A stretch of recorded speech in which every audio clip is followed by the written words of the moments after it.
Join me as I take on the wild challenge of marrying a billionaire for 30 days. And trust me, things might just get a little crazy.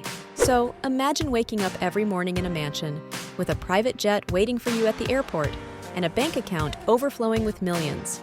Sounds like a dream come true, right? But what if I told you that living this life for 30 days was not all glitz and glam? In fact, it was a wild experiment that showed me the harsh realities of marrying a billionaire. Living with a billionaire comes with its fair share of challenges. For starters, there's the pressure of maintaining an image. You can't just walk out of the house in sweatpants and a t-shirt. Every time we stepped out, we had to look like $1,000,000, which was exhausting. Then, there were the lifestyle differences. My husband's daily routine was like a well-oiled machine, while I was used to a more relaxed pace. We had to navigate these differences and find common ground, which wasn't always easy. Another challenge we faced was the expectation to constantly attend high society events. Let me tell you, it was draining. We had to dress up, make small talk with people we barely knew, and pretend to be interested in their lives. I'm an introvert, so this was a nightmare for me. And the worst part was, we had to do it almost every night. My social battery was drained within the first week. Despite the challenges, we did try to make the most of our time together. We took exotic vacations, stayed in luxurious villas, and dined at the finest restaurants. But even these experiences were tainted by the pressure to always be on. We couldn't just relax and enjoy each other's company. We had to constantly worry about how we were being perceived by the outside world. Moving in with a billionaire also meant adjusting to a whole new level of luxury.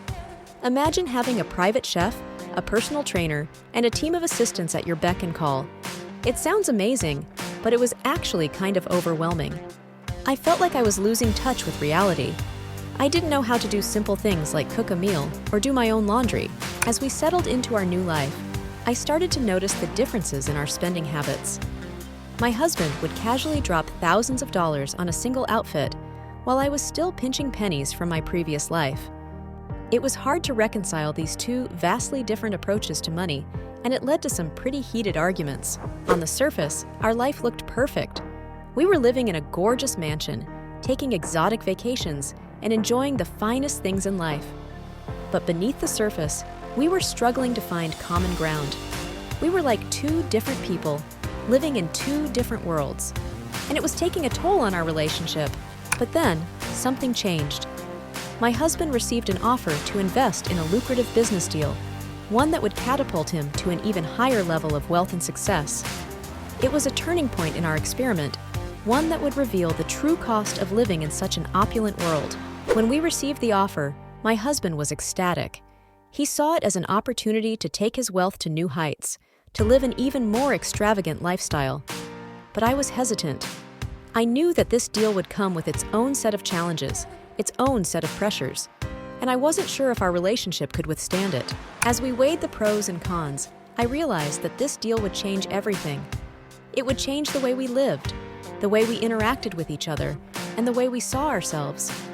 And I wasn't sure if I was ready for that level of change. In the end, we decided to take the deal, and it was a decision that would change our lives forever. It was a decision that would force us to confront the harsh realities of living in an opulent world and to reevaluate what was truly important to us. Looking back on this experience, I've come to realize that marrying a billionaire for 30 days was not just about living a luxurious lifestyle. It was about understanding what truly matters in life. It was about realizing that wealth and success are not the only metrics of happiness, and that true fulfillment comes from within. So, what did I learn from this wild experiment? I learned that wealth can be a curse, not a blessing. I learned that relationships are about more than just material possessions. And I learned that true happiness comes from living a life that is authentic, meaningful, and true to oneself. Thanks for watching. And if you have any thoughts on the Marrying a Billionaire for 30 Days challenge, please let me know in the comments below. Don't forget to check out my next video, where I'll be exploring more luxury lifestyles and sharing my own personal experiences.